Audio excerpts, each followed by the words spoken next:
I'm Andrew Zimmern. Your fish dishes are gonna be better when you buy whole fish because whole fish is fresher. Well, guess what?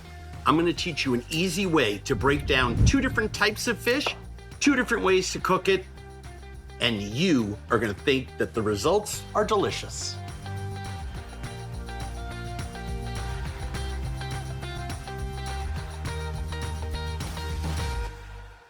That's a big fish. I'm gonna show you how to break down this whole mutton snapper, and I'm gonna make an aguachile, which roughly translates to spicy water.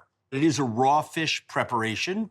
You really want a fresh piece of fish if you're gonna eat it raw. Look at how clear the eyes are. And the smell, it literally does smell like you just dove underneath a wave at the beach. We wanna do a couple things from a safety standpoint before we fillet it. I like to cut off all of the fins. What happens when one of those barbs goes into your hand?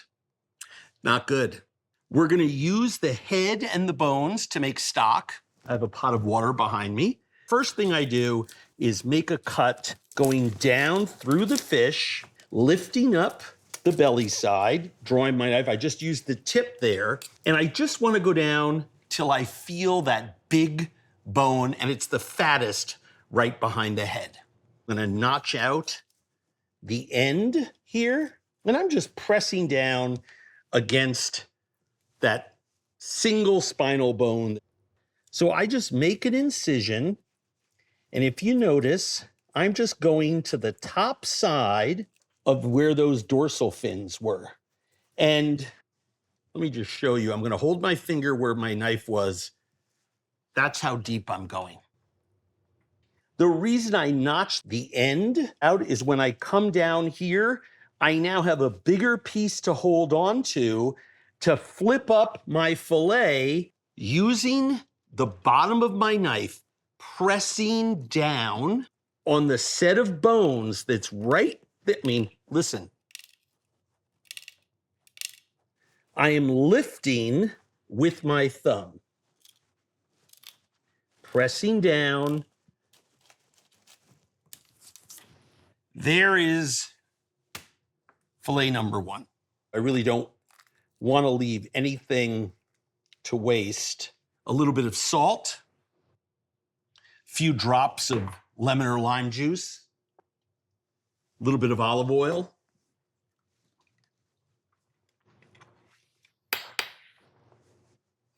It's as good a bite as you will get in any 3-star Michelin sushi bar in Tokyo.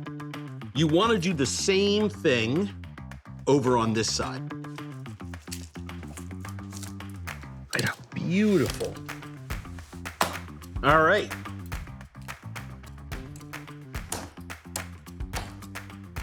There's one collar. There's another collar. So why do I make those cuts? Because then I can do this, which means it could go into my freezer in a neat little package, or in this case, right into my pot of cold water. Rinse any blood or scales that are off of it first. All right, I'm gonna bring that to a steady simmer to make our fish broth, cook that for 2 or 3 hours. Okay, we need to make the aguachile part of our aguachile. Blender, coconut water. This is lemon and lime juice. I'm gonna add some cilantro. I go stem down. I'm gonna take some scallion, cut it into 1-inch lengths. I like mine spicy, so I'm gonna put in 2 serrano chilies. Honey, a little bit of sweetness. And then cucumber. Cut each piece in half. Cut each half in half. And all I do, drawing towards me, is take out this strip of watery seed. And then chop your cucumber. Season it with a little salt. Let her rip.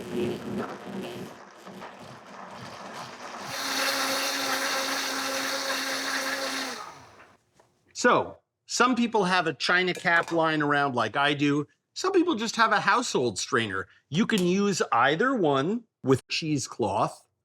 I want to trap any big chunks, and those 4 layers will work really well. And I'm just stirring this so I get a nice, steady pour of that beautiful juice. Refrigerate this so it stays nice and cold. All right, some fennel seeds. I just want to toast them. I love the flavor. Half piece of shallot. I'm just going really slow, and I'm push cutting straight down. I've got my toasted fennel seeds, which are so aromatic. I have mint and cilantro, some herbs and flowers. This is a 6.5-inch Hikari Nikiri. It is ideally suited for cutting vegetables. Very thin, hard blade. I love it. I've got these tiny little cucumbers. I'm gonna do the same thing with the carrot, except on an angle.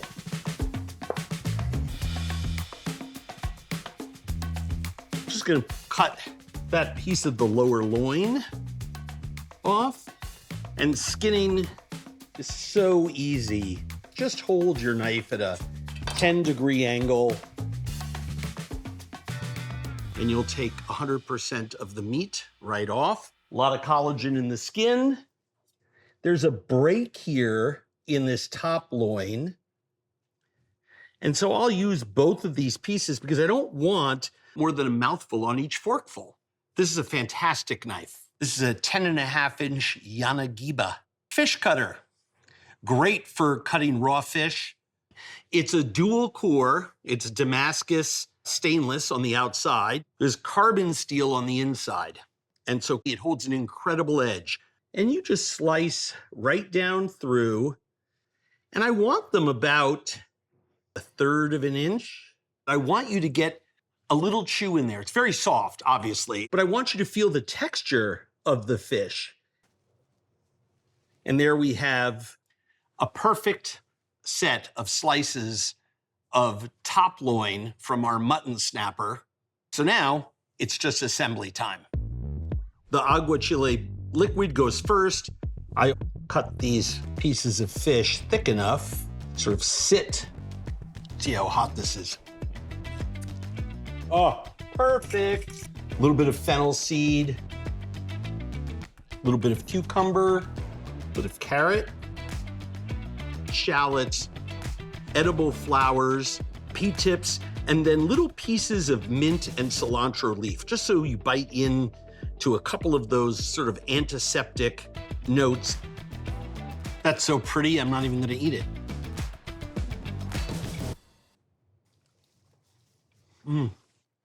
Wow, that is just, well, it's perfect. You get that crispy texture from the cucumber and the crunch from the shallot and that rich softness of that beautiful mutton snapper and that bright chili and citrus spiked cucumber broth that the aguachile represents. Knowing how to butcher a fish is an integral part of learning how to up your food game. And you can do it with great knives and great ingredients. So this is a flat fish, a halibut, and I'm gonna do a poached halibut with a classic butter sauce. I wanna show you how to break down a flat fish. It swims on its stomach, which is white, and this is the top of the fish. This is a 6-inch utility knife. When I choke up on it, it becomes a paring knife. The halibut lets you know where its center line is. And you can see this line right here come right down there, and you could hear this sound against the bone. And then cut back against this tail piece here, feather my knife so that I have a little more room to work. And then I just slide the tip of my knife in and feather it.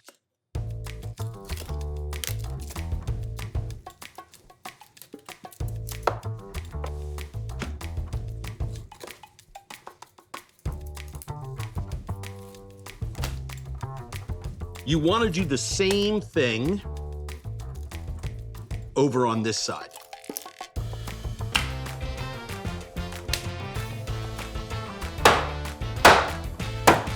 Boy, are we gonna make a rich, concentrated fish broth. I'm gonna add this to the pot that has my snapper bones in it. When you're making fish broth, use white mirepoix. Onion, celery, black peppercorns. Every time you add more fish and more water, you wanna add a few more cups of mirepoix. Can't wait to make soup with that. I'm gonna quarter my radicchio. I'm gonna make sure I bisect it, but I'm not bisecting the head. I'm bisecting the stem so that they all hold together perfectly. Little olive oil. And let's get a nice hard sear on each side of our radicchio. Radicchio is bitter, eaten raw. When it's cooked, it takes on a beautiful sweetness. We should get our butter sauce going. Take a shallot, and this is where a knife like this comes in really, really handy. I want to be able to slide my knife down and pull it out. Slide it down and pull it out. Then I'm going to cut it lengthwise. This is the way you cut an onion too, by the way. And then I'm just going to mince this. I'm gonna put in some thyme sprigs, pinch of salt, some white peppercorns. Okay, these have some nice color on both sides. White wine. Just a tablespoon or two of white vinegar. And let's bring that to a boil, and we're gonna reduce that to, it's almost evaporated. Almost evaporated. I like a tablespoon or two of liquid left. All right. I just start at the end, and I do the same thing I do with the other fish. Hold on, 10-degree angle. Just slide your knife out, and you're essentially taking every piece of flesh off of that skin. Now we're gonna wanna poach our fish. The tail meat can be really fibrous. I typically freeze this, grind it for seafood sausage, dice it, and use it for soups, chowders. Towards the top near the head, you have some other connective tissue, and you have some uneven pieces in the filet. I usually do the same thing with that. So I want to make a couple of beautiful pieces.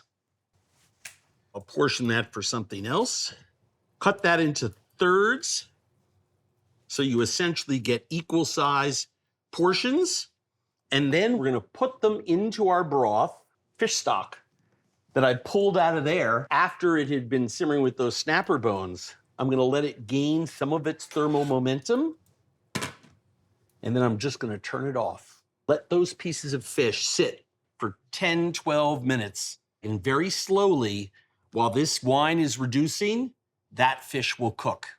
It's the most gentle, foolproof way that I know of to poach fish. Mincing chives. The tip of my blade never leaves the board. While this isn't dry, it's nearly dry. And so I'm gonna add just a little bit of salt and a little bit of cream and swirl that around and bring that to a simmer for a couple of seconds. It's easier to stabilize your sauce with a little cream than it is to just go with straight butter the first couple times you do this. I'm just letting the warmth of the pan and the shallot reduction melt my butter. I'm getting a nice creamy emulsion. Season it with a little lemon here, and then pour my butter sauce through this little strainer into this pan that's set over the lowest heat possible, just to keep it warm. Look at that. It's the perfect consistency. I'm gonna mix some chives in there to season it. It's hot, it's flaky, it is absolutely perfect.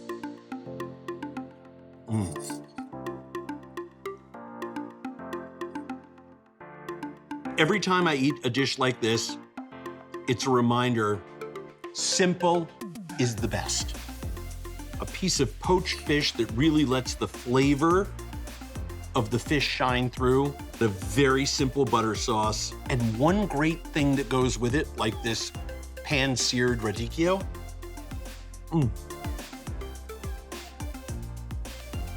Absolutely out of sight, and so easy when you have great ingredients and a really great set of sharp knives. And remember, all of our recipes, including the sub-recipes and lots of other cool, fun stuff, is always available at andrewzimmern.com.